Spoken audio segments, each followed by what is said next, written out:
يا صباح الخير عليكم. وصفة اليوم هنعمل بسكوت اقتصادي. بس أول ما نبدأ الفيديو، لو أول مرة تشوفوني ما تنسوش اللايك والاشتراك وتفعيل زر الجرس. ويلا نبدأ. المقادير معانا: كوباية سكر وبرتقانة، يا لو عندك برتقانة وكوباية سكر هنعمل أحلى بسكوت. هنبشر القشرة الخارجية كده للبرتقانة، مش هنحتاج القشرة الداخلية البيضة لأنها بتمرر معانا. هناخد بس الصفار اللي بره كده هنبشره. هحتاج الصفار بس القشرة الخارجية، انما القشرة البيضة اللي جوه بتمرر مش هحتاجها.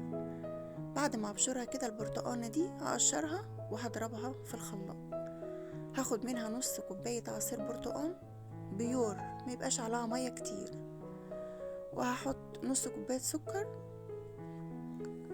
وهحط فانيليا برتقان، ونص كوباية سمنة على زيت، خليط يعني خليط من السمنة على زيت.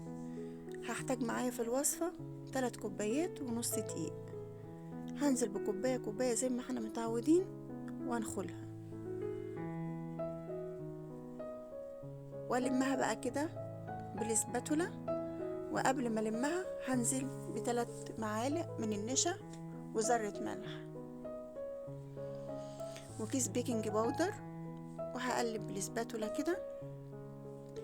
انت بقى حط المكونات ده في الخلاط واضربيها، لان انا بعد ما حطيت المكونات في الخلاط كان باظ معايا، فاضطريت ان انا اعملها بالويسك كده، بس تعبتني. انما انت في الخلاط اضربيها على طول هتبقى اسهل معاكي. هلم بس العجينة، مش هعجن، لان عجينة البسكويت ما بتتعجنش، بتتلمي بس كده. لمي بايدك بس، لميها كده وتأكدي ان العجينة معاكي كويسة كده. العجينة اللهم بارك حلوة. شوفي العجينة جميلة معاكي، تعرفي تشكلها زي ما انت عايزة. هجيب بقى كيسين مطبخ، افتحهم كيس تحت وكيس فوق، وانزل بقطعة من العجين اللي معايا بالمردانة كده وافرد. ايوه تمام كده.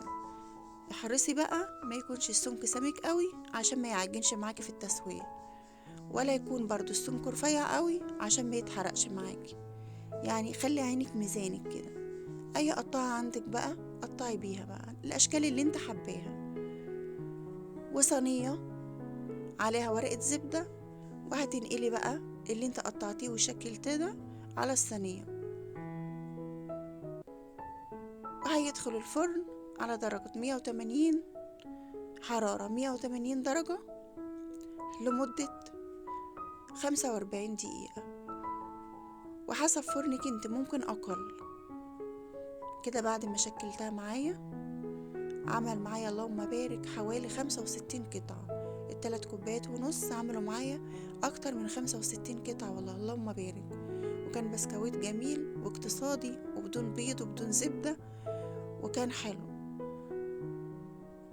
هبدأ بقى كده بالخلة بتاعت الشيش طاووق واخرم كده، عشان احنا حاطين بيكنج باودر عشان ما يرتفعش معانا في التسوية.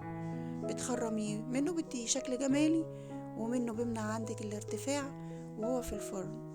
شكل قلب بقى او اي الاشكال اللي انت حباها. انا الاشكال اللي كانت عندي عملتها، جبت صينية تانية وورقة زبدة ونقلت فيها اللي انا قطعته تاني وشكلته تاني، وهفضل كده مع العجينة لحد ما اخلصها تشكيل معايا. تمام كده اللهم بارك. لو وصلتوا لحد هنا صلوا على سيدنا محمد، الصلاة على الحبيب قلبك يطيب. اللهم صل وسلم عليك يا حبيبي يا رسول الله. كده تمام. بعد ما دخلت الفرن بسم الله ما شاء الله، هتسيبيها شوية بينشف وبيبقى زي الفل كده. دي لسه طالع من الفرن حالا. هقدمه بقى في طبق التقديم كده على ما باقي البسكويت التاني يطلع. هنا اللي انا شكلته التاني حطيته على صينية ودخلته الفرن. هنعمل برضو كده خرام بعصاية الشيش طاووق وندخلها الفرن عشان تمنع التسوية وما يرتفعش معاكي. بس انا معذرة نسيت اقولك، حط بشر البرتقال اللي احنا بشرناه في الخلاط وانت بتضربي المكونات، لان كان الحاجات مني لما حطيتها في الخلاط كان الخلاط باظ.